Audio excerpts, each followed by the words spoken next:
going into the Nations League, as Scott said, if we'd went into the Nations League and performed more of the same from what we saw and what we witnessed and what we sort of, I felt pretty embarrassed about during the summer at the Euros. If it was more of the same and the results had stayed as they have been, 3 straight defeats, then I think by now I'd be calling for it. I'd be saying this isn't working. This has to change. Now, I don't think Steve Clarke takes criticism particularly well.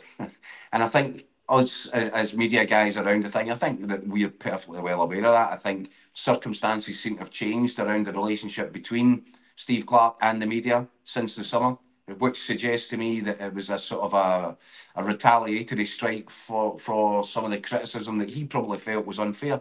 If you put yourself in Steve Clarke's shoes, I can understand that. Yeah, it's unfair. I've just taken, a country that hasn't been to a major finals in over 20 years, I've just taken them to 2. How dare you question me? I can see why that would get under his skin.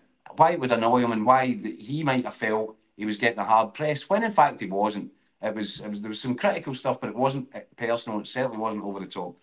What encourages me, Andy and Scott, is that I think he's listened to it. He wouldn't have liked it, but he's listened to it. He's not ignored it, and he's made the changes.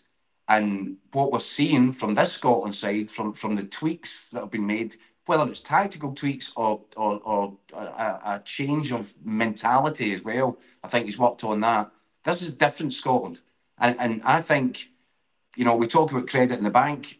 I think he's maybe used that up, and he'd used it up going into the start of this Nations League campaign. But I'm just going on what I've seen the last 3 games. I'm happy with it. Obviously the result's not good, but we're paying the price for the success that he's already brought us. But what I do believe we're seeing is a very new approach from Scotland, and I'm all for it. And I don't care. At this point now, I would say to you, I don't care if we don't take a point or a win from this Nations League group, and we go in with one win from 18 into the World Cup. I'm sticking with him because I've seen enough to be convinced that I think he's going the right way. And Scott, I think the players believe that too. That's what I was going to say. That's the key point. When we came out the Euros, Jacko and Steve Clarke was under pressure. I think we felt that it was going to continue like that into the Nations League, and you almost felt it had come to the end of that cycle, and you worried that you were going to see players. I'm not going to, never going to say players, I'm not going to try. But you know what it's like when maybe a manager's just ran his course, and you just think this is going to come to this is going to come to an end at some point. You're going to see this kind of demise, this decline.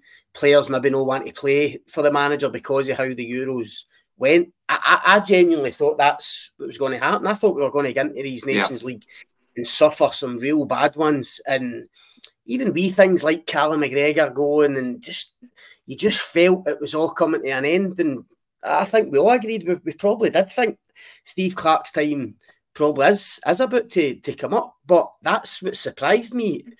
As you say, he's made those tweaks. No, he's changed the system. Obviously, he's went to a back 4, which I think has helped the players. Watched that game last night, or even in the previous 2.